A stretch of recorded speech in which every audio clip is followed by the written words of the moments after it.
stopped and listened. Heard the sound of love asking to be let in, offering a new life and giving me a chance to start over again. And you reached out to me, and now I sing.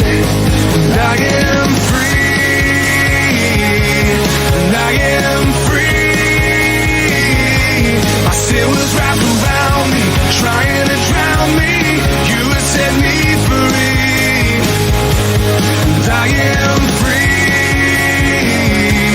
and I am free. The chains that held me tightly are finally lifting. You took this weight from me, and now I'm free.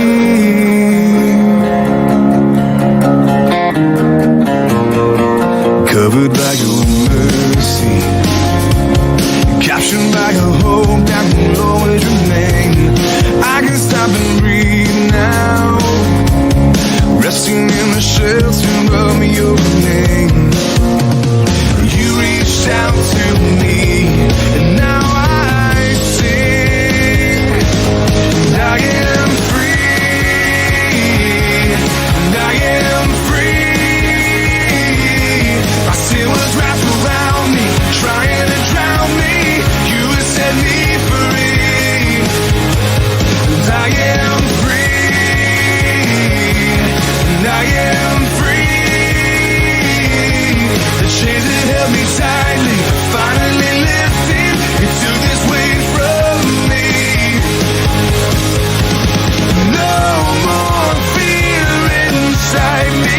I will trust completely. Your love overtakes me, and nothing else has made me free. I am free,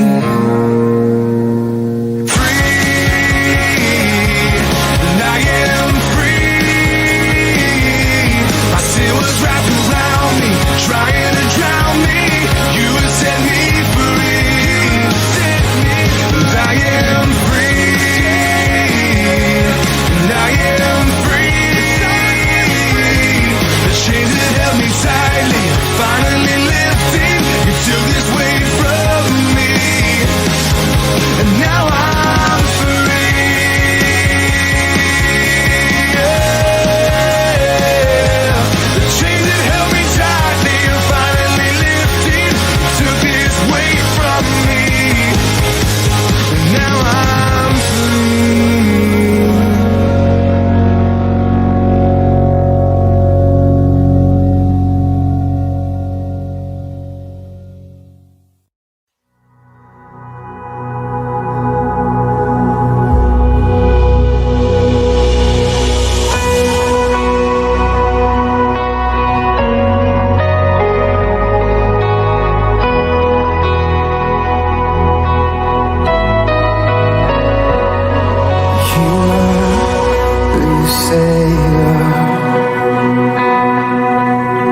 You'll do what you say you'll do.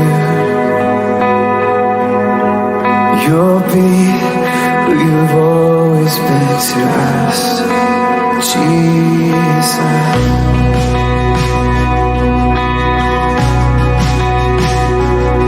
And our hope is in you alone. Our strength in your mighty name. Our peace in the darkest day remains, Jesus.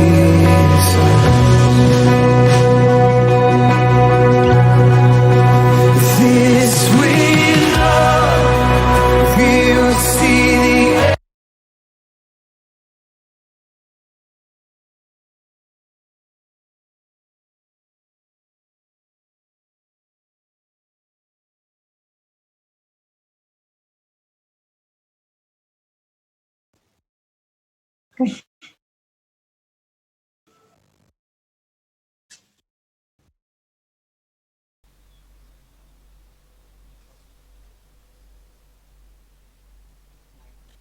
Udah.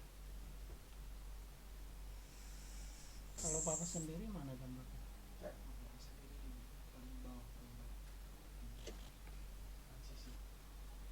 Share dulu, Pastor. Ya.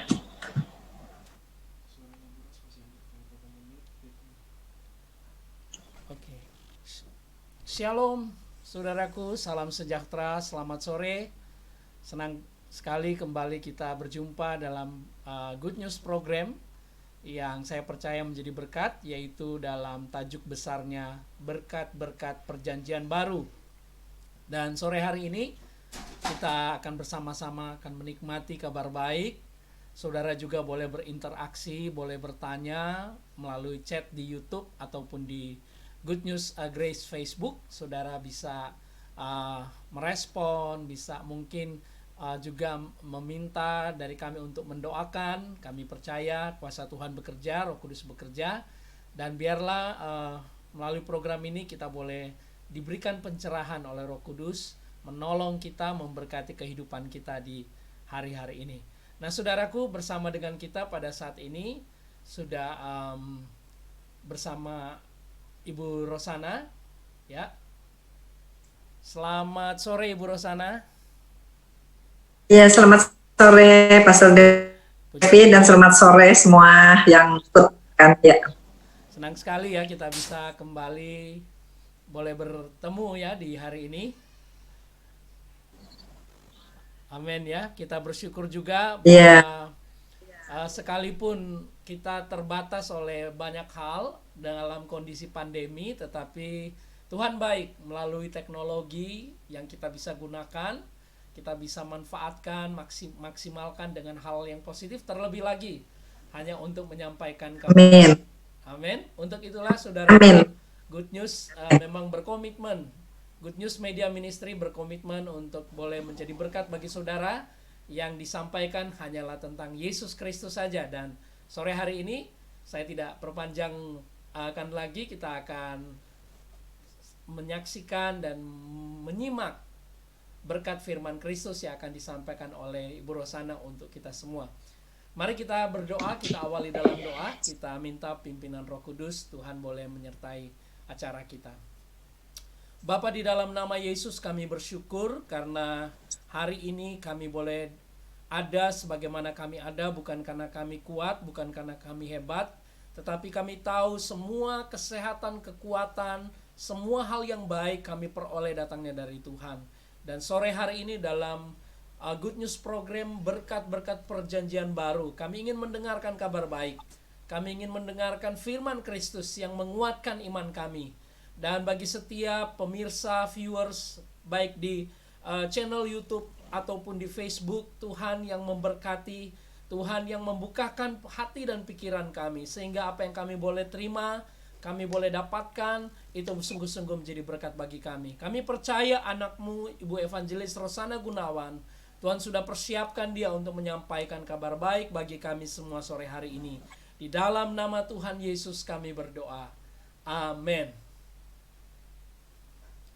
Puji Tuhan, saudara. Dan selanjutnya saya mempersilakan Ibu Ros untuk membagikan kabar baik, sehingga kabar baik ini boleh menjadi berkat untuk kita semua. Amin. Silakan. Amin. Ya, selamat bertemu kembali saudara-saudara semua. Ya, selamat bertemu kembali saudara-saudara semua yang ikut mendengarkan atau yang ini bisa mendengarkan kabar baik ini. Saya percaya bahwa Tuhan sudah mempersiapkan waktu dan tempat untuk bisa menyampaikan sebuah kabar yang sangat baik yang akan merubah kehidupan saudara, yang akan membuat saudara merasa sungguh diberkati bahwa Tuhan sangat mengasihi saudara-saudara dan saya. Saudara-saudara, sesuai dengan acara pada sore hari ini tentang berkat-berkat perjanjian baru, maka saya ingin sekali memperlihatkan betapa dahsyatnya perjanjian baru yang kita jalani saat ini, yaitu di bawah hukum yang namanya kasih karunia.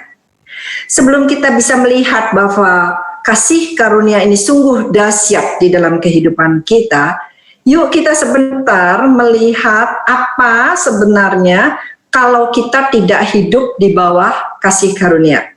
Jadi perjanjian lama sebelum kasih karunia, umat di seluruh dunia itu hidup di bawah perjanjian lama, di bawah hukum Taurat. Jadi yuk kita lihat sebentar, ada beberapa hal dari umat yang hidup di bawah hukum Taurat. Kita lihat dulu, kita baca. Saya bacakan dari Galatia 3 ayat 10 sampai 12. Karena semua orang yang hidup dari pekerjaan hukum Taurat berada di bawah kutuk. Sebab ada tertulis, terkutuklah orang yang tidak setia melakukan segala sesuatu yang tertulis dalam kitab hukum Taurat. Dan bahwa tidak ada orang Allah karena melakukan hukum Taurat adalah jelas, karena orang yang benar akan hidup oleh iman. Tetapi dasar hukum Taurat bukanlah iman, melainkan siapa yang melakukannya akan hidup karenanya. Saudara, untuk melihat kenapa orang yang hidup di bawah hukum Taurat itu terkutuk, ya, dia tidak setia melakukannya, maka hidupnya langsung dia meletakkan dirinya itu di bawah kutuk. Dan di sini di ayat 10 dikatakan terkutuklah orang yang tidak setia melakukan segala sesuatu yang tertulis dalam hukum Taurat. Loh, pertanyaannya loh, Bu, bukannya hukum Taurat itu cuma 10 perintah Allah? Tidak, saudara-saudara, karena di dalam sini ditulis segala sesuatu yang tertulis dalam kitab hukum Taurat. Jadi hukum Taurat yang kita lihat di Bible, kita sangka hanya 10 perintah Allah, tetapi dia punya subordinate. Jadi dari setiap perintah itu keluar sub-sub-subnya. Dari satu sub keluar lagi sub, dari satu sub keluar lagi sub. Nanti kita lihat. Jadi ada yang menyelidiki katanya 613 poin, tapi saya percaya bahwa bisa-bisa lebih daripada itu, bisa-bisa ribuan, karena Tuhan menyelidiki hati. Betul, saudara? Nah, kita untuk bisa mengerti ini, kita lihat sedikit beberapa ayat untuk melihat sub-subordinate dari 10 perintah Allah. Ya, misalkan di Matius 5 ayat 21 sampai 22. Kamu telah mendengar yang difirmankan kepada nenek moyang kita, jangan membunuh. Siapa yang membunuh harus dihukum. Saudara, kita sering sekali melihat atau mendengar seseorang memakai hukum Taurat atau memakai jarinya untuk menuding orang lain. Ya, dia tidak sadar bahwa dirinya dipakai untuk mendakwa orang tersebut. Katakanlah, jangan membunuh. Padahal pada waktu dia berkata jangan membunuh, satu jarinya lagi itu sebenarnya sedang mengutuk dirinya sendiri. Oleh karena itu maka dikatakan bahwa terkutuklah orang yang hidup di bawah hukum Taurat. Jadi saya memberikan ilustrasi sedikit seperti gini. Sekarang kita kena COVID-19, oke? Seluruh dunia itu sekarang sedang mengalami atau sedang diserang oleh virus yang namanya COVID-19. COVID-19 itu berbahaya, saudara. Ya, betul, berbahaya. Kalau sampai kena, itu sangat berbahaya bagi kesehatan kita. Ya, betul. Oleh karena itu, keluarlah protokol. Di bawah protokol, maksudnya gini, COVID-19 sendiri tidak mempunyai hukum atas kita. Betul? COVID-19 tidak mempunyai hukum atas kita. Tapi protokol untuk mencegah COVID-19 itu mempunyai hukum atas kita.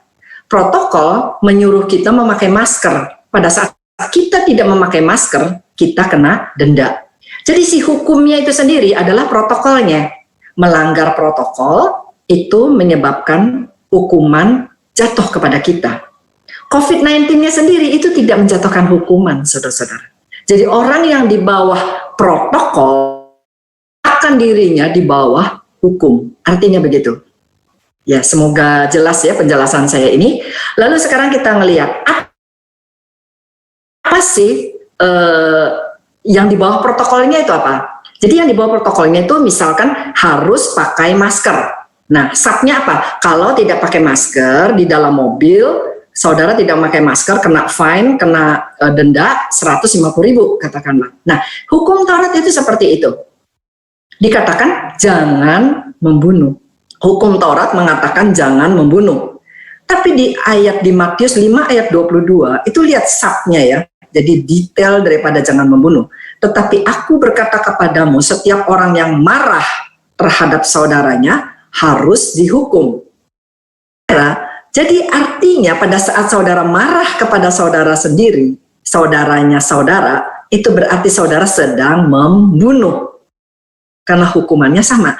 Jadi pada saat saudara menuding seseorang bahwa kamu membunuh, itu sebenarnya saudara jari satu sedang mendakwa diri kita sendiri. Karena dikatakan kita kalau marah kepada saudara kita pun sedang membunuh dan kita harus dihukum. Siapa yang berkata kepada saudaranya kafir harus dihadapkan ke mahkamah agama. Kafir di sini berasal dari bahasa Inggrisnya itu raka, worthless ya. Jadi yang mengatakan kepada saudaranya kamu tidak berharga, kamu useless, kamu tidak berguna. Sering kan mulut kita mengatakan seperti itu kepada saudara kita, kamu sih merendahkan saudara kita, artinya kamu sih gak berguna, kamu sih useless gitu, kamu worthless, kamu useless gitu, kamu tidak berharga. Itu artinya saudara akan punya salah yang harus punya suatu kesalahan yang harus dihadapkan sampai ke mahkamah agama seperti saudara sedang membunuh. Nah, kita di sini kebalik-balik ya saudara. Karena orang yang mengatakan kamu kafir, itu orang itu yang harus dimasukin ke mahkamah. Tapi kalau menurut Alkitab, orang yang menuding jarinya ngomong kafir itulah yang harus dimasukin ke mahkamah agama. Ini tentang marah. Dan satu lagi, dan siapa yang berkata jahil harus diserahkan ke dalam neraka yang menyala-nyala. Jahilnya itu berasal dari kata bahasa Inggrisnya fool. Jadi siapa yang ngomong kamu bodoh, pernah kan kita ngomong kamu bodoh? Pasti pernah. Itu kejahatannya sama dengan membunuh. Gitu. Jadi hati-hati dengan jari kita, hati-hati dengan mulut kita. Karena pada saat kita menggunakan hukum Taurat itu, sebenarnya kita sedang menghukum diri kita sendiri. Karena di bawah subordinate dari membunuh, itu banyak sekali poin. Nah, Tuhan Yesus itu memberikan contoh tentang marah, berkata kafir, atau kamu tidak berguna, dan berkata full, jahil, yang artinya kamu bodoh. Itu hanya subordinate yang sedikit. Dan saya percaya, Allah yang membuat hukum ini mempunyai sub yang sangat banyak di bawah satu hukum yang namanya jangan membunuh. Kita lihat satu contoh lagi, misalkan jangan berzina. Jadi di dalam Matius 5 ayat 27, kamu telah mendengar firman jangan berzina.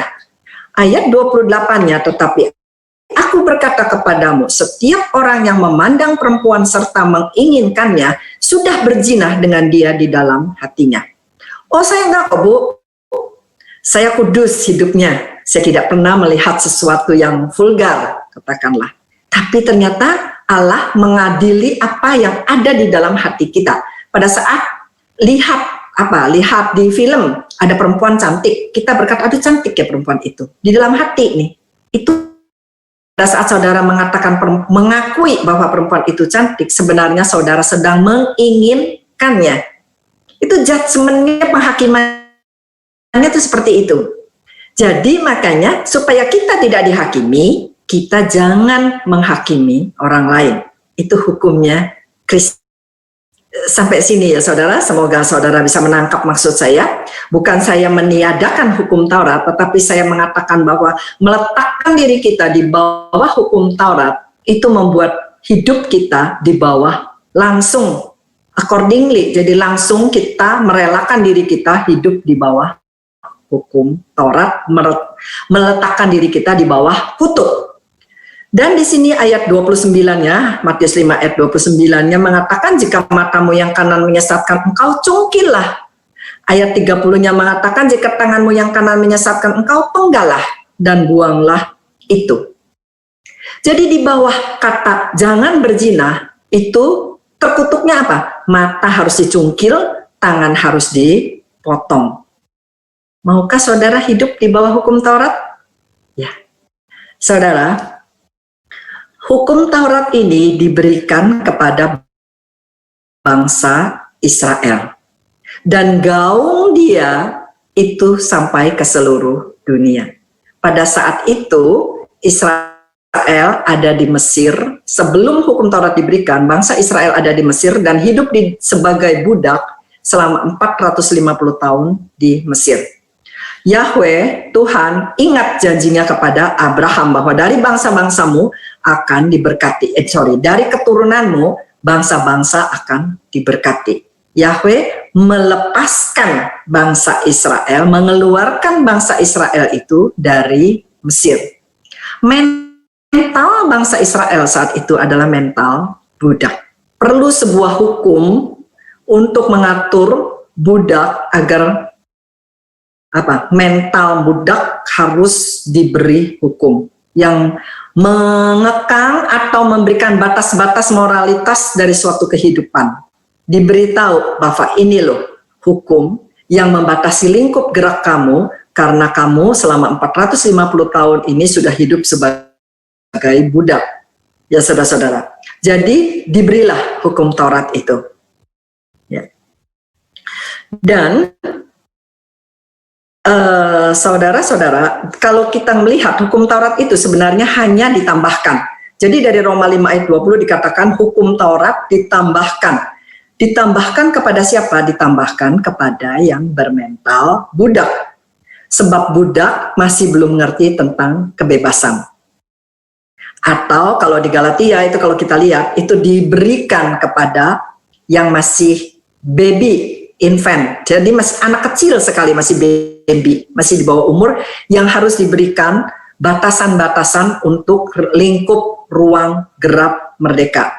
Jadi selama 1500 sampai 2000 tahun itu manusia hidup di bawah hukum Taurat untuk membatasi lingkup gerak mereka sebelum akhirnya merdeka, dibebaskan. Saudara, ternyata setelah Yesus datang di Perjanjian Baru dan memberikan kasih karunia, ternyata tidak mudah bagi yang bermental budak itu diberi kemerdekaan.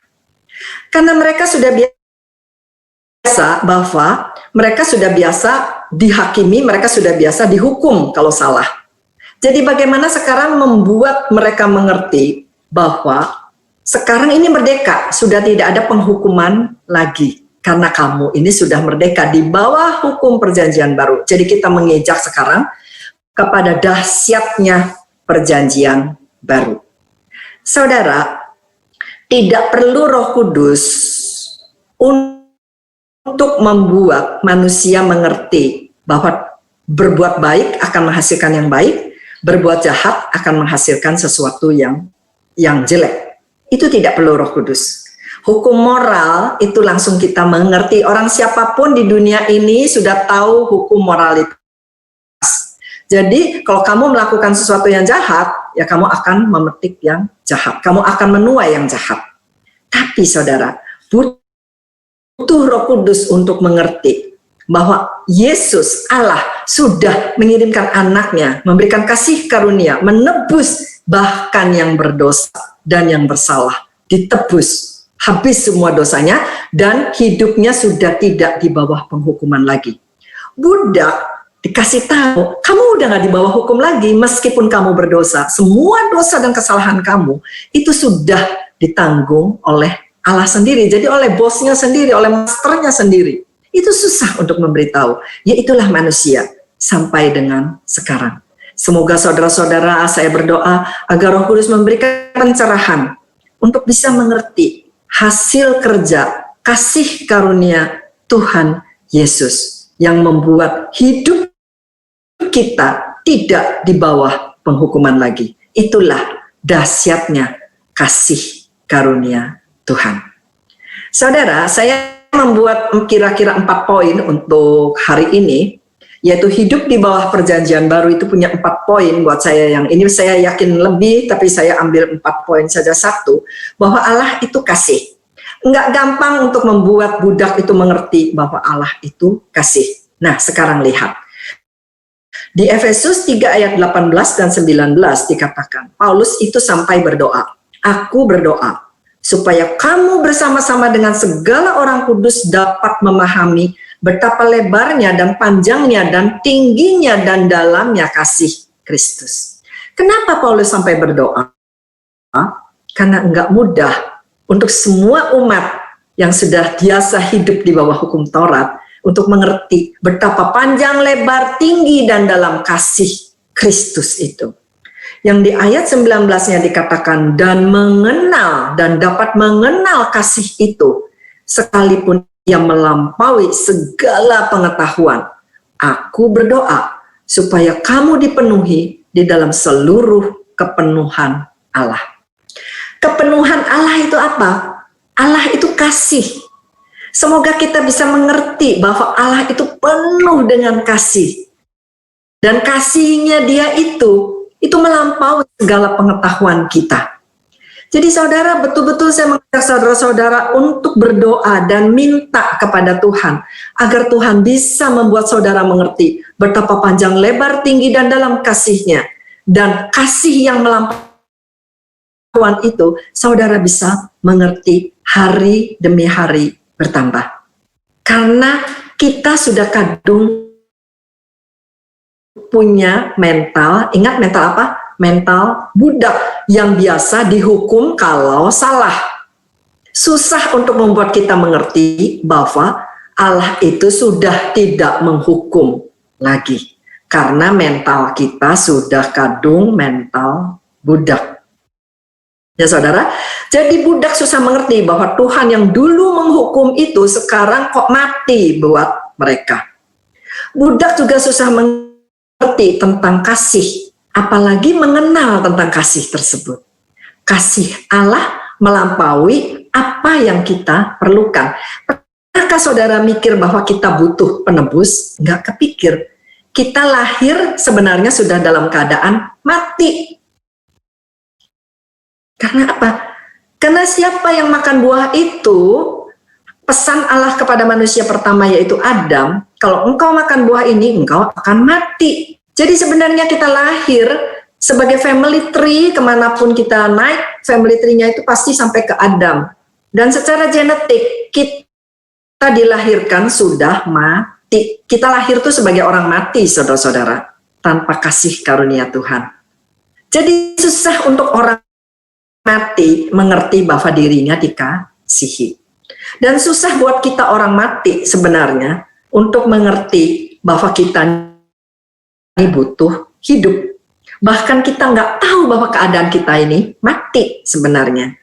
Dan Tuhan membuat suatu skenario yang luar biasa, memberikan anaknya kepada kita lebih daripada apa yang kita perlukan. Itu artinya ayat ini. Aku berdoa semoga Paulus berdoa agar kita semua dapat mengenal kasih, sekalipun kasih itu melampaui segala pengetahuan. Dan Paulus berdoa supaya kita semua dipenuhi di dalam seluruh kepenuhan Allah. Artinya kita bisa mengerti tentang kasih Allah yang sempurna itu, yang sudah bekerja untuk kita. Saudara-saudara, di dalam Efesus 2 ayat 7, Paulus mengatakan gini lagi.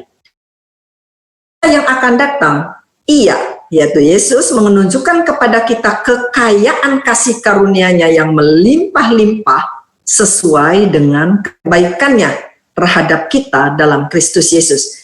Kita bahkan tidak mengerti bahwa kita butuh kasih karunia, tetapi Allah memberikan kita kasih karunia hari demi hari, melampaui segala apa yang kita perlukan. Sesuai dengan kebutuhan kita, saudara, Allah memberikan kasih karunia kepada kita bukan sesuai dengan kebutuhan kita, tetapi sesuai dengan kebaikan Dia.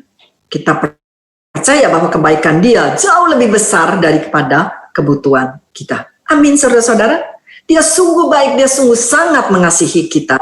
Dia memberikan apapun sebelum kita mengerti bahwa itu kita perlukan. Haleluya. Haleluya. Nah, seperti saya katakan tadi, bahwa kita ini sebenarnya sudah mati.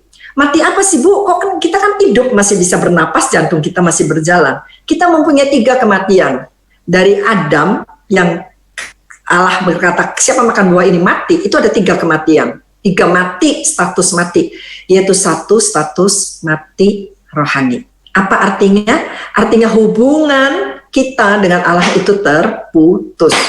Adam begitu jatuh dalam dosa, ia tidak berani bertemu dengan Allah. Hubungannya terputus. Itu mati rohani. Bahkan kita nggak tahu kan bahwa Yesus datang untuk menjadi perantara mediator bagi kita agar hubungan antara Allah dengan kita disambung kembali. Itulah Yesus yang sudah mati bagi kita. Yaitu di dalam Ibrani 9 ayat 15 dikatakan, karena itu ia, Yesus, adalah pengantara dari suatu perjanjian yang baru, supaya mereka yang telah terpanggil, yaitu kita semua, saudara-saudara, dapat menerima bagian kekal yang dijanjikan, sebab ia telah mati untuk menebus pelanggaran-pelanggaran yang telah dilakukan selama perjanjian yang pertama. Perjanjian yang pertama, hukum Taurat tidak bisa membuat kita benar.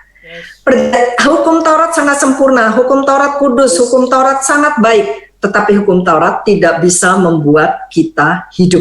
Seperti tadi protokol diberikan kepada kita tidak bisa membuat kita sehat. Protokol diberikan kepada kita tidak bisa membuat kita terlepas dari COVID-19, hanya mencegah. Jadi seseorang yang tidak tahu bagaimana harus mencegah COVID-19 itu diberi batasan bahwa harus pakai masker, harus sering cuci tangan, harus tidak bersentuhan, harus social distancing. Tapi suatu saat pada waktu protokol itu dicabut, entah berapa tahun kemudian protokol itu dicabut, kita semua sudah sadar akan kebiasaan hidup seperti itu. Jadi bagi kita, kalau suatu hari protokol itu dicabut, pada waktu kita lupa nggak pakai masker, akankah kita dihukum? Tidak, saudara-saudara, karena protokol sudah dicabut. Yang mendatangkan hukuman kepada kita bukan si COVID-nya, tapi si protokolnya. Itulah hukum Tauratnya. Ya, jadi di sini dikatakan bahwa ini ada mati rohani. Datang Tuhan Yesus. Tuhan Yesus itu sebagai perantara yang membuat hubungan kita dengan Allah bersatu kembali. Hanya bisa yang divine, maksudnya yang ilahi. Bisakah seorang manusia menjadi pengantara dengan Allah? Tidak bisa, saudara. Karena manusia itu tidak konsisten, bisa jatuh. Dan memang manusia itu sudah bawaannya adalah sudah mati. Jadi tidak ada manusia satupun yang bisa kompeten, yang bisa memenuhi syarat untuk menjadi pengantara. Jadi kalau saudara meletakkan hati saudara kepada seorang manusia yang saudara anggap bahwa dia bisa menjadi pengantara, itu nggak mungkin. Karena harus ilahi, yaitu harus Allah anak. Yesuslah, Tuhan Yesuslah yang menjadi pengantara bagi kita. Ya, itu mati rohani ya. Jadi mati rohani sudah ditebus oleh Yesus. Kedua adalah mati jasmani, yang Alkitab mengatakan kemah ya. Kemah ini hanya sementara dan suatu hari harus dibongkar. Itu tubuh jasmani kita mati. Jadi itu kalau dilihat dari Kejadian 3 ayat 19, dengan berpeluh engkau akan mencari makananmu sampai engkau kembali lagi menjadi tanah. Karena dari situlah engkau diambil sebab engkau debu dan engkau akan kembali menjadi debu. Itu mati jasmani. Jasmani kita akan habis dimakan dimakan dosa, itu kita harus mati dan hancur tubuh jasmani kita. Oleh karena itu, pada waktu Yesus datang, dia menebus si tubuh jasmani ini di dalam tubuh kemuliaan dia. Haleluya. Dan itu 1 Korintus 15 ayat 47 dan 40 itu menyebutkan demikian. Manusia pertama berasal dari debu tanah dan bersifat jasmani. Manusia kedua, yaitu Yesus, berasal dari surga dan hidup kita adalah di dalam Yesus. Jadi kita mempunyai tubuh surgawi itu, yaitu di dalam Yesus. Dan 1 Korintus 15 ayat 40-nya ada tubuh surgawi, ada juga tubuh duniawi. Tetapi kemuliaan tubuh surgawi lain daripada kemuliaan tubuh duniawi. Jadi saudara-saudara jangan khawatir, Begitu saudara percaya di dalam hati bahwa Yesus adalah Tuhan dan mengaku dengan mulut bahwa dia mati dan sudah dibangkitkan kembali, saudara selamat, saudara mendapatkan hidup yang kekal.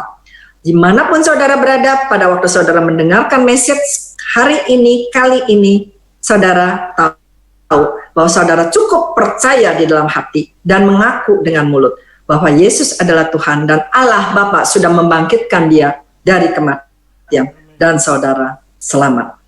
Saudara akan hidup lagi secara rohani, berkomunikasi kembali dengan Allah Bapa, nyambung, dan kedua saudara mendapatkan tubuh sorgawi. Mau saudara-saudara? Dan yang ketiga, mati kekal. Yang ketiga, begitu saudara lahir sebenarnya, itu saudara sudah mati kekal, kematian abadi.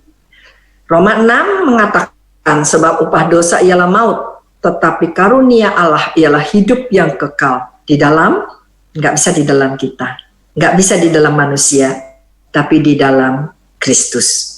Jadi kematian kekal kita sudah ditebus oleh Yesus. Dia mati, dia bangkit kembali dan kita ikut bangkit bersama dia.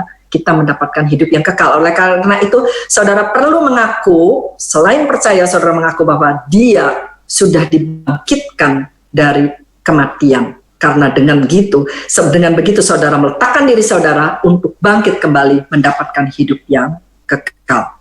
Amin, saudara-saudara.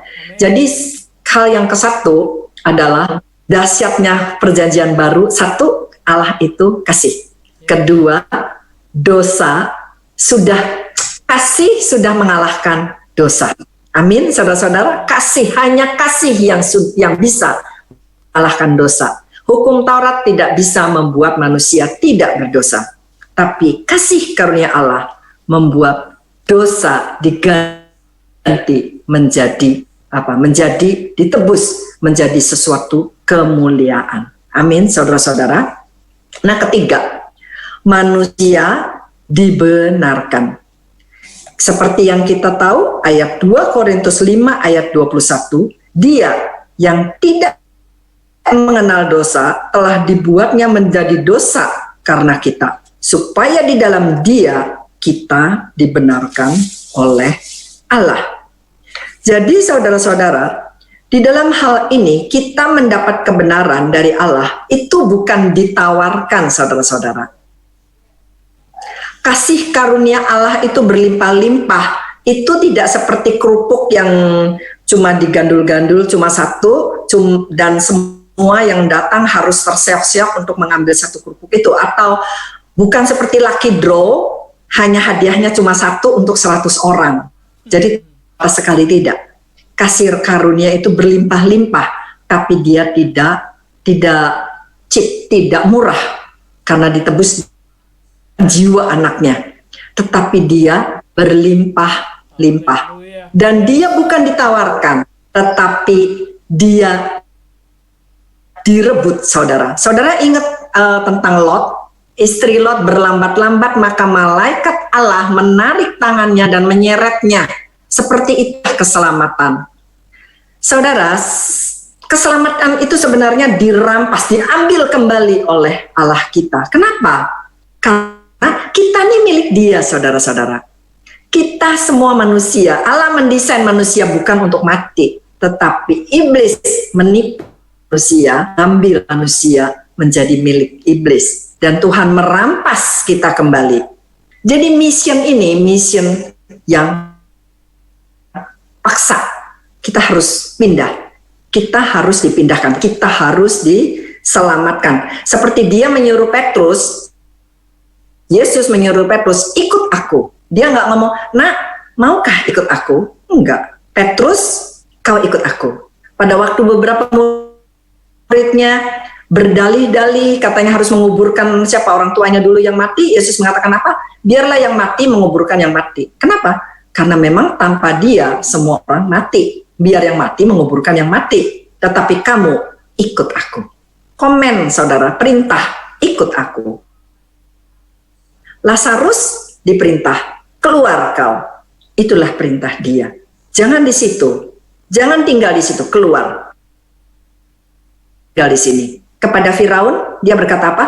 Lepaskan umatku. Dia bukan meminta kepada Firaun, bukan merengek, bukan merayu, tetapi memerintah. Bebaskan umatku.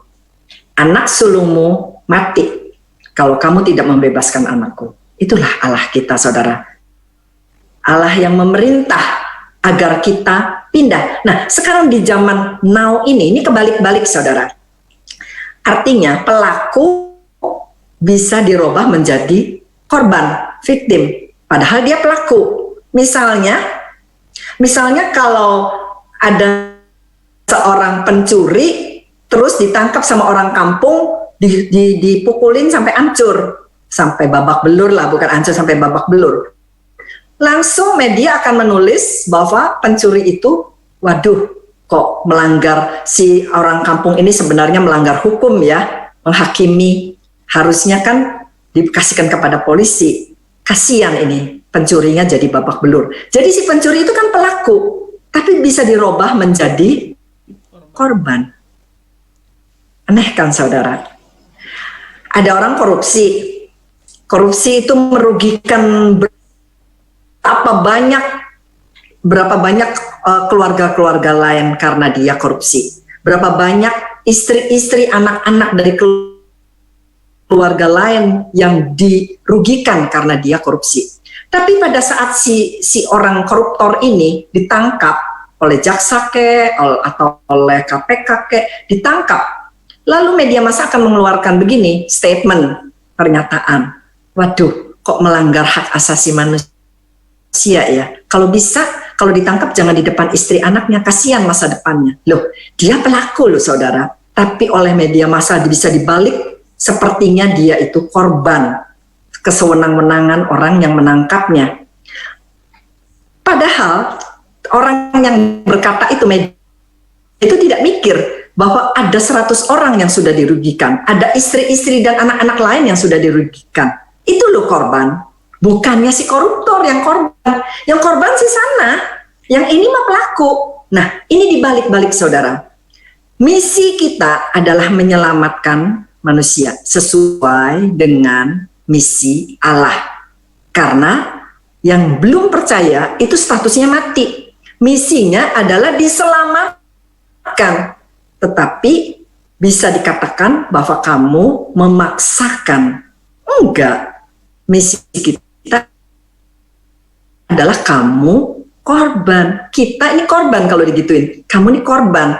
Kamu harus dipaksa untuk bisa keluar. Jadi dibalik-balik. Ya, saudara. Nah, kita harus patokan kepada satu hal, yaitu yang Yudas katakan, selamatkanlah mereka dengan jalan merampas mereka dari api. Jadi saudara, misi ini, misi keselamatan itu seperti menyelamatkan orang yang sudah hampir terbakar dalam suatu kebakaran yang dahsyat. Itu harus cepat diselamatkan. Bukannya, ayo, mau nggak keluar dari api? Itu api, itu bahaya. Ayo keluar dari api. Bukan. Ya, itu petugas-petugas pemadam kebakaran kalau menembus masuk ke dalam gedung, dia melihat apapun manusia yang ada di situ, entah dalam keadaan pingsan, entah dalam keadaan lagi ketakutan, ada yang lagi depresi, sampai ketakutan dengan petugasnya sendiri. Itu misinya si petugas itu adalah memaksa orang itu untuk keluar dari api karena membahayakan kehidupannya. Nah, misi dari Allah keselamatan itu adalah maksa karena kamu itu dalam keadaan bahaya, kamu itu mati. Nah, sekarang aku menyelamatkan kamu. Percaya, hanya dengan percaya kepada Yesus hidup selamat. Amin. Amin, saudara-saudara. Amin. Amin. Dan ya, kita tidak punya kemampuan untuk keluar dari dosa. Manusia tidak punya kemampuan keluar dari dosa. Tuhan yang merampas kita. Karena apa? Karena kita adalah orang mati. Orang mati tidak bisa menjawab dan tidak bisa bereaksi. Seperti tadi di bawah api, orang sudah pingsan-pingsan, udah nggak bisa bereaksi. Mau nggak diselamatkan? Ya nggak akan ditanya seperti itu. Ya, Tuhan tidak bertanya kepada kita mau selamat apa tidak. Tapi Tuhan menyuruh keluar dari situ. Itulah arti gereja. Pindah. Jangan hidup di sini, pindahlah hidup di sebelah sini. Ya, tempatmu bukan di sana, tempatmu adalah di sini. Itu misi keselamatan, saudara-saudara. Hebatnya perjanjian baru, dahsyatnya perjanjian baru. Allah kita memaksa, merampas untuk manusia bisa mendapat keselamatan. Karena apa? Kita pegang satu ayat itu, yaitu Yohanes 3 ayat 16. Karena begitu besar kasih Allah kepada siapa? Kepada saudara dan saya? Enggak. Kepada dunia ini. Allah mengasihi dunia, artinya seluruh manusia di dunia ini milik Dia. Dia ingin menyelamatkan seluruh manusia di dunia ini. Amin, saudara-saudara, agar kita sama, agendanya sama, dan cara pikir kita sama dengan Allah untuk seluruh dunia. Dia sangat mengasihi dunia ini.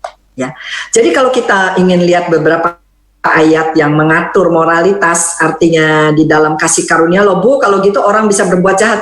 Bukan begitu, tetap ada hukum moralitas. Bukan karena protokol. Artinya kalau kita sudah dewasa, kita sudah mengerti bahwa COVID-19 itu nggak boleh kalau nggak pakai masker, bisa ketularan. Kita udah biasa sering cuci tangan, kita udah biasa dengan social distancing. Suatu hari protokol itu dicabut, kita sudah biasa dengan kebiasaan hidup yang seperti itu, tanpa harus dihukum. Jadi bukannya, wah Bu, kalau protokol diambil, Ibu nggak percaya kepada protokol, berarti Ibu sedang menyuruh orang kena COVID-19. Ya enggak, tapi harus mengerti dulu prinsip daripada kasih karunia Tuhan. Amin. Sekarang saya kasih misal aja di Titus 2 ayat 11 sampai 14 dikatakan, karena kasih karunia Allah yang menyelamatkan semua manusia sudah nyata. Di dalam sini tensisnya, jadi menyelamatkan di sini artinya di dalam bahasa aslinya itu sudah menyelamatkan. Jadi bukan menyelamatkan sekarang, tapi sudah diselamatkan. Perfect gitu, present perfect. Karena kasih karunia Allah yang sudah menyelamatkan semua manusia sudah nyata. Titus 2 ayat 12, ia mendidik. Di sini mendidiknya berarti mendisiplin. Ia mendisiplin kita supaya kita meninggalkan kefasikan dan keinginan-keinginan duniawi, dan supaya kita hidup bijaksana, adil, beribadah di dalam dunia sekarang ini. Dengan menantikan penggenapan pengharapan kita yang penuh bahagia dan pernyataan kemuliaan Allah yang maha besar dan juru selamat kita Yesus Kristus. Jadi kita hidup di bawah kasih karunia Tuhan dengan apa? Dengan penuh kegembiraan, karena kita tahu pengharapan kita adalah kita sedang akan dimuliakan. Amin, saudara-saudara. Bukankah itu sesuatu yang dahsyat? Dan ayat 14, Kristus yang telah menyerahkan dirinya bagi kita untuk membebaskan kita dari segala kejahatan dan untuk menguduskan bagi dirinya suatu umat kepunyaannya sendiri yang rajin berbuat baik. Perubahan ini semua kita capai bukan karena hukum. Ingat tadi protokol? Bukan karena protokol, bukan karena hukum Taurat. Karena kalau kita meletakkan diri kita harus berbuat baik, harus berbuat benar. Karena hukum Taurat, ingat, jari kita sedang mengutuk kita. Terkutuklah engkau yang tidak setia melakukan hukum Taurat. Kita nggak mau, mata kita harus dicungkil, tangan kita harus dipotong. Kita tidak mau dimasukkan ke dalam neraka yang menyala-nyala. Kita tidak mau masukkan ke pengadilan mahkamah agama, atau harus dihukum atau dilempar batu. Oleh karena itu, jangan meletakkan diri saudara di bawah kutukan hukum Taurat. Mengertilah tentang kasih karunia Allah yang akan mentransform diri saudara dari dalam. Sekarang keempat, yang terakhir, poin dahsyatnya perjanjian baru adalah iman. Iman yang ternyata adalah pemberian Allah juga. Galatia 2:20, Galatia 2 ayat 20 mengatakan, namun aku hidup, tetapi bukan lagi aku sendiri yang hidup, melainkan Kristus yang hidup di dalam aku. Dan hidupku yang kuhidupi sekarang di dalam daging adalah hidup oleh iman dalam Anak Allah yang telah mengasihi aku dan menyerahkan dirinya untuk aku. Saudara, ayat ini sangat beautiful, sangat indah sekali. Tapi ada satu kata sebenarnya yang agak meleset dari bahasa aslinya, yaitu sangat sederhana. Oleh hidup yang kujalani, yang kuhidupi sekarang ini adalah hidup oleh iman, betul, dalam anak Allahnya betul, tapi bukan dalam. Hidup yang kujalani dalam daging ini adalah hidup oleh iman anak Allah. Jadi bahasa Inggrisnya itu adalah I live by the faith of the Son of God. Of, bukannya in. Jadi kita hidup ini oleh imannya anak Allah, bukan iman di dalam anak Allah. Kita hidup ini oleh karena imannya Yesus. Kenapa kita bisa percaya kepada Dia? Karena kita diberi iman untuk percaya. Orang mati nggak bisa percaya. Orang mati bahkan tidak punya iman. Jadi kepada orang yang mati ini, yaitu saya sebelum saya percaya, itu Yesus memberikan, Tuhan memberikan iman kepada kita, kepada saya untuk percaya. Kepada saya dan kepada saudara yang percaya.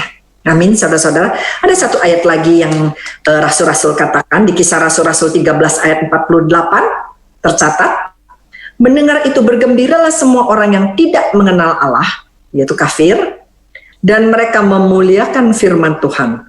Dan semua orang yang ditentukan atau ditakdirkan Allah untuk hidup yang kekal menjadi percaya. Artinya orang-orang yang hadir di situ bisa menjadi percaya karena Allah sudah menakdirkan mereka, sudah menentukan mereka untuk percaya. Tapi ingat, ayat ini direlevansikan, dihubungkan dengan Yohanes 3 ayat 16. Karena begitu kasih Allah kepada isi dunia ini. Ya saudara-saudara, semoga mengerti sampai di sini. Jadi ada 4 poin dahsyatnya perjanjian baru. Allah itu kasih. Dan 2, dosa hanya bisa ditebus oleh karena kasih. Karena adanya kasih dari surga. Tidak bisa dengan hukum Taurat. Hukum Taurat menuntut kita untuk berbuat benar, tapi kasih karunia Tuhan itu membuat kita hidup benar. Amen. Dan ketiga tadi adalah kita sudah dibenarkan bahwa keselamatan itu dirampas, diambil, diselamatkan oleh Tuhan, bukan ditawarkan dengan cheap, dengan murah, dengan nyembah-nyembah, dengan merayu. Tidak, saudara, karena saudara akan mati kalau belum percaya. Dan misi Allah adalah menyelamatkan saudara. Dan yang keempat adalah saudara diberi iman. Itu semua pemberian dari Allah. Haleluya. Jadi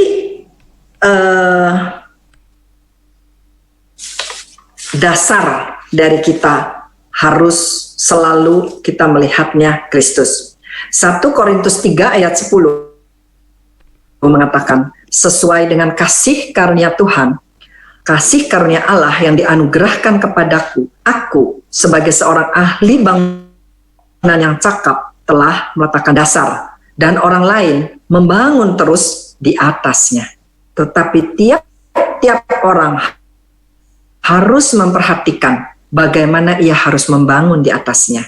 Karena tidak ada seorang pun yang dapat meletakkan dasar lain daripada dasar yang telah diletakkan, yaitu Yesus Kristus. Saudara tidak bisa meletakkan hukum Taurat sebagai dasar saudara. Saudara tidak bisa meletakkan dasar apapun. Saudara tidak bisa meletakkan dasar kelakuan baik atau kelakuan yang benar atau tingkah laku atau behavior. Hanya satu, yaitu saudara harus meletakkan Kristus sebagai dasar kehidupan saudara. Dari situ saudara jangan menumbuhkan benih pohon pengetahuan baik dan buruk. Karena hukum Taurat selalu membawa saudara berpikir, yang ini benar, yang ini salah, yang ini benar, yang ini salah. Oh, kamu salah, kalau berbuat begini salah. Itu saudara sedang menumbuhkan pohon pengetahuan baik dan buruk. Saudara, bikinlah benih pohon kehidupan. Buatlah dia berkembang menjadi pohon kehidupan. Hidup saudara atas dasar Kristus itu tumbuhkan pohon kehidupan di dalam hati saudara. Dia akan menjadi rimbun dan menghasilkan buah pada musimnya, bukan pohon pengetahuan baik dan buruk. Haleluya, berdahsyat hukum kasih karunia. Haleluya. Puji Tuhan, saudara. Pastor David, saya kembalikan kepada Pastor David. Iya, haleluya, puji Tuhan. Ya, sungguh luar biasa Tuhan Yesus dalam setiap hidup kita. Kita sudah diberkati tadi apa yang disampaikan oleh Ibu Evangelis Rosana Gunawan, 4 hal yang luar biasa. Saya melihatnya adalah bahwa kasih karunia dan hukum Taurat memang 2 hal yang sangat jauh berbeda sekali. Ya saudara, seperti langit dan bumi lah. Hanya memang banyak teman-teman kita, saudara-saudara kita orang percaya yang tadi dikatakan oleh Ibu Ros, mental budak itu, mental hamba itu terbentuk karena pemahaman tentang kasih karunia yang mungkin dangkal, ya, yang sangat dangkal, dan lebih banyak yang diterima adalah justru nilai-nilai yang ada dalam hukum Taurat itu sendiri, dan itu yang membuat kita bingung. Nah, saya berdoa, saya berharap teman-teman yang menyaksikan boleh semakin dicerahkan oleh firman Tuhan. Nah, tadi boleh saya juga menanggapi ya Bu ya, yang sudah disampaikan. Ya. Ya, di sini dikatakan tentang righteousness, kebenarannya. Ada satu kebenaran yang mungkin jarang ya kita dengar, jarang sekali. Tetapi di sini membuka mata kita bahwa bagaimana Tuhan yang memang super berinisiatif. Amin. Ya betul Bu ya. Yang sangat berinisiatif untuk melakukan misi penyelamatan pada manusia yang berdosa. Nah, ini banyak orang nggak menyadari ini. Amin. Nah, apa kira-kira yang, ya tentu mendengar firman, tetapi dalam arti seperti ini. Karena banyak orang cuek dengan hal itu. Nah, bagaimana untuk, apakah kita bisa menyadarkan orang nggak bahwa Tuhan tuh begitu sangat super inisiatif? Saya pakai istilah super karena memang Tuhan yang berkarya, Tuhan yang memulai, Tuhan yang menyelesaikan. Apakah ada bagaimana kita untuk supaya mereka ini orang-orang menyadari bahwa Tuhan tuh sudah melakukan untuk mereka. Tapi kenapa masih banyak orang yang ingin seakan-akan belum menemukan, mau mencari dan mencari terus? Mungkin Ibu bisa kasih sedikit tanggapan dari pertanyaan saya gitu ya. Kenapa sih orang-orang ini masih terus seperti tidak menyadari gitu ya apa yang Tuhan sudah lakukan? Di satu sisi mereka sedang berusaha mencari apa yang sebenarnya yang Tuhan sedang sediakan. Apa sebenarnya yang menghalangi mereka, yang membuat mereka tidak melihat ada satu misi yang luar biasa. Tadi disebut oleh Ibu Ros di sini salvation ya, direbut ya. Tuhan yang merebut kita. Ini luar biasa sekali. Kata merebut ini kan kata yang provokatif ya, dalam arti yang kalau kita lihat sangat tindakannya sangat luar biasa. Negatif, terasa negatif ya. Nah, di sini pertanyaan saya adalah gimana ya cara supaya orang-orang tahu bahwa Tuhan sudah melakukan? Ya. Ya ada 2 hal ya. Yang satu, apakah orang itu belum percaya, dan kedua, apakah orang itu orang percaya yang tapi meletakkan dirinya half-half ya.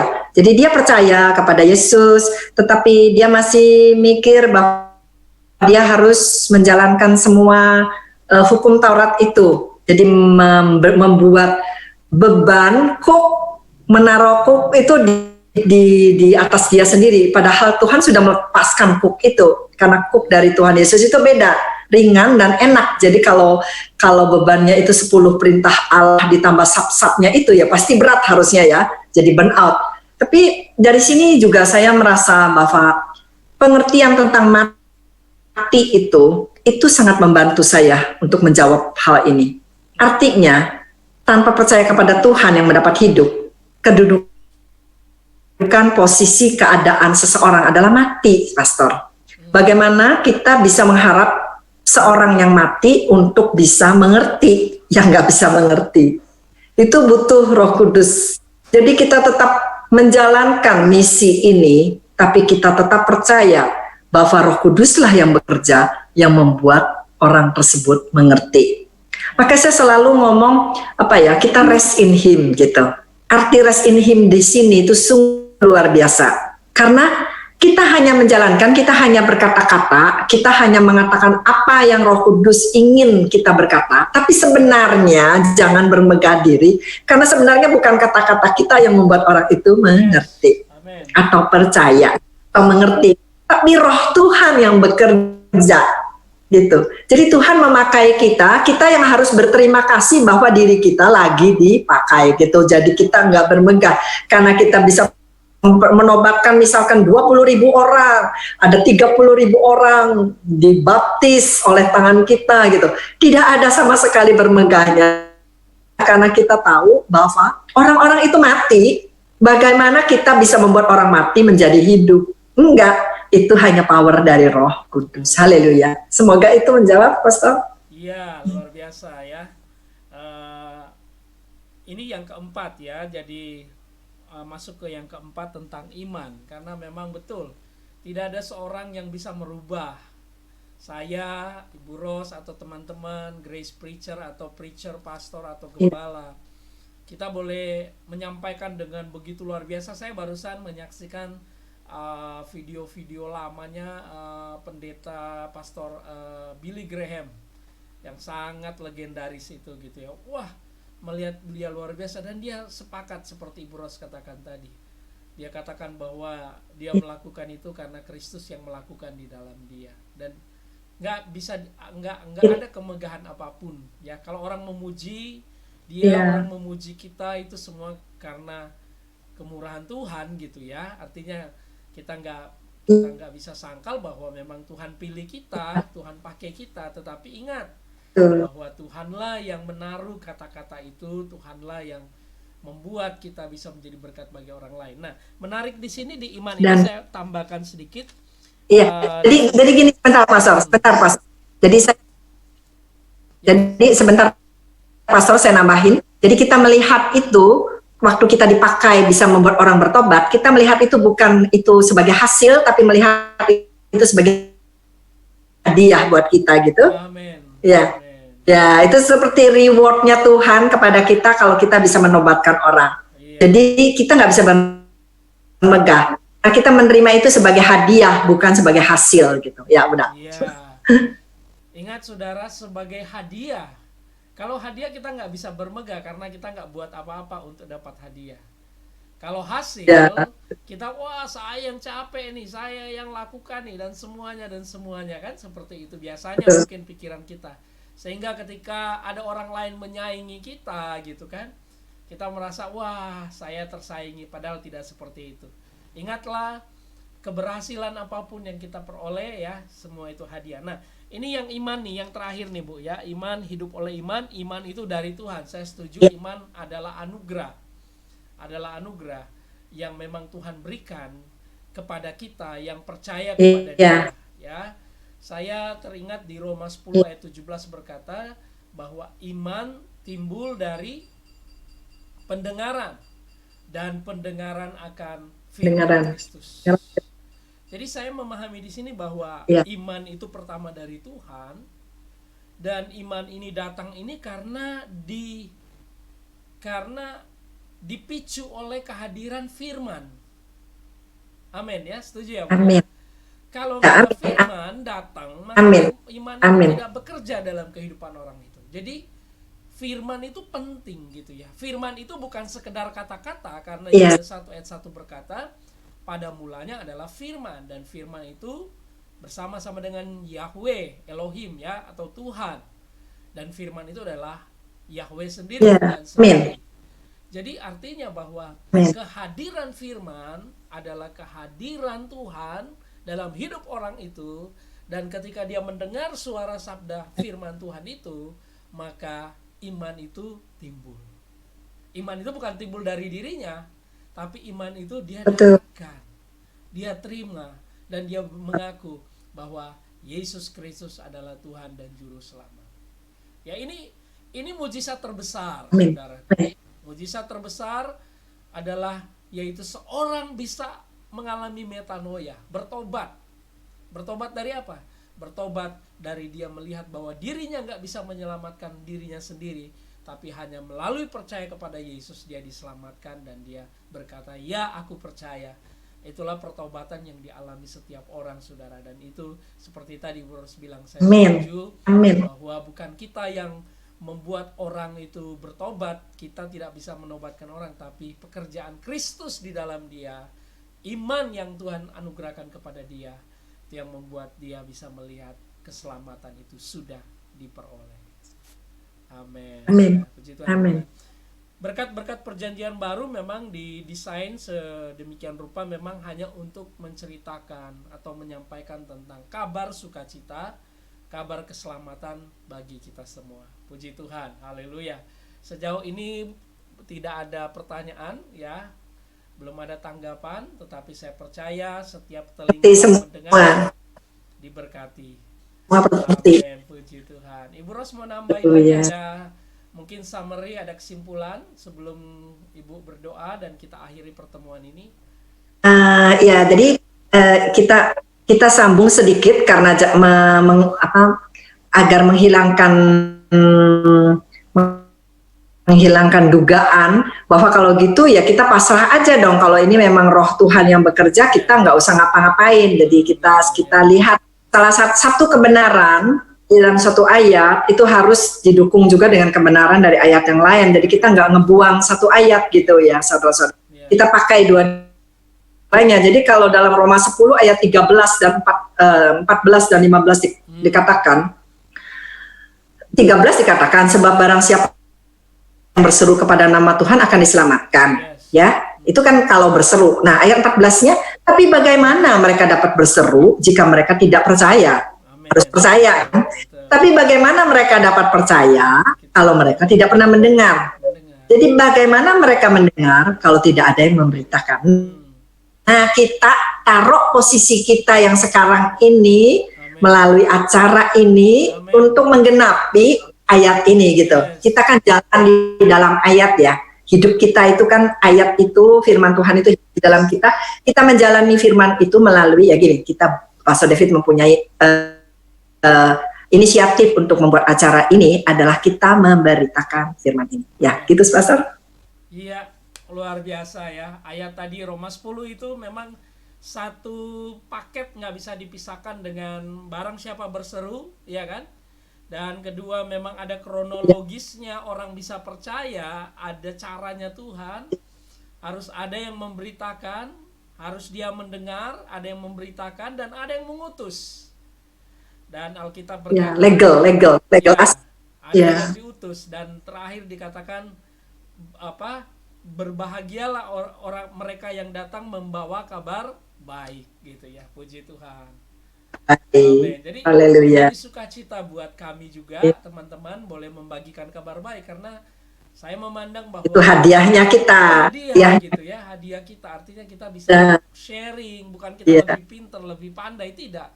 Tapi biarlah ini boleh menjadi berkat. Kita mau hadiah, karena kita mau hadiah, Pastor. Amin. Ya, hadiah, betul. Ya, ya, puji Tuhan. Terima kasih Ibu Rosana, Ibu Rosana atau Evangelis Ibu Rosana Gunawan, salah satu tim kami di Good News. Bapak Ibu atau teman-teman yang sudah mendapatkan mungkin tiap pagi, baik menyaksikan melalui YouTube maupun Facebook, ada renungan pagi yang terus kami rilis, kami berdoa itu boleh menjadi berkat buat saudara. Ada beberapa anggota teman-teman yang lain juga, para narasumber yang kita doakan bisa hadir lagi di ruang dengar atau di melalui media sosial saudara, Facebook dan YouTube ya. Doakan terus acara ini boleh menjadi berkat, bukan hanya di kota kami berada, Cirebon, di Jakarta, di mana-mana, bahkan sampai di seluruh dunia saudara, karena hanya Yesus yang diberitakan. Amin. Terima kasih Ibu Rosana, kita tutup dalam doa. Silakan Ibu berdoa. Ya, kita mendoakan secara general, teman-teman kita mungkin ada yang baru pertama kali mendengar firman Tuhan ini, kabar baik ini. Kita doakan Roh Kudus bekerja dia juga menjadi percaya dan mengalami keselamatan dari Tuhan. Haleluya. Silakan Bu. Mari kita berdoa saudara-saudara, dimanapun saudara yang berada, apabila saudara belum pernah menerima Tuhan. Biarlah saya pimpin saudara untuk berdoa, dan saudara bisa mengikuti. Amin. Tuhan, Tuhan, saya percaya bahwa Engkau adalah Tuhan Yesus. yes, Dan saya percaya bahwa Engkau sudah mati dan dibangkitkan kembali. Dan saya ingin membuat Tuhan Yesus sebagai Tuhan saya yang memberikan kebenaran kepada saya, yang membuat hidup saya menjadi benar di hadapan-Mu. Terima kasih Tuhan Yesus, kami percaya. Dan di dalam nama Tuhan Yesus, kami juga berdoa Tuhan, agar semua kabar baik yang sudah diberitakan ini, Engkau yang bekerja, Roh Kudus bekerja untuk bisa membuat kami semua mengerti betapa besar, betapa panjang, betapa dalam, betapa lebar kasih dari Kristus, kasih Tuhan kepada kami semua. Kami juga berdoa Tuhan agar hidup kami semuanya, Tuhan yang mendengarkan firman ini penuh dengan kebahagiaan. Di dalam Yesus, kami juga berdoa bagi acara renungan pagi ini Tuhan, biarlah Engkau yang bekerja melalui semua renungan pagi yang telah diberikan, agar renungan pagi ini bisa membangun jiwa-jiwa untuk menjadi hidup kembali, berubah dari status mati menjadi hidup. Haleluya, amin. Amin. Puji Tuhan saudara, terima kasih Ibu Rosana sudah berbagi untuk kita semuanya. Ya, kita sudah diberkati. Dan kita bersyukur juga untuk tampilan layar yang bisa muncul di Facebook dan YouTube. Itu juga saya dibantu, ada asisten saya Philip yang membantu sehingga semuanya bisa kelihatan lebih baik saudara ya. Terima kasih Philip. Iya, oke.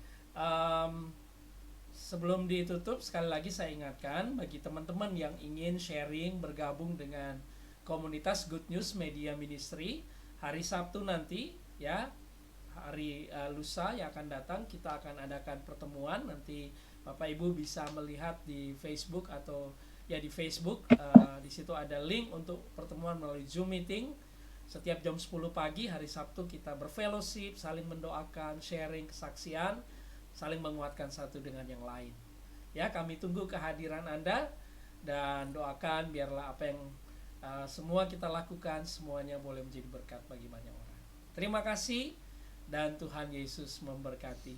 Sampai jumpa. Terima kasih Bu Ros, Tuhan berkati. Sampai jumpa. Oke. Bye.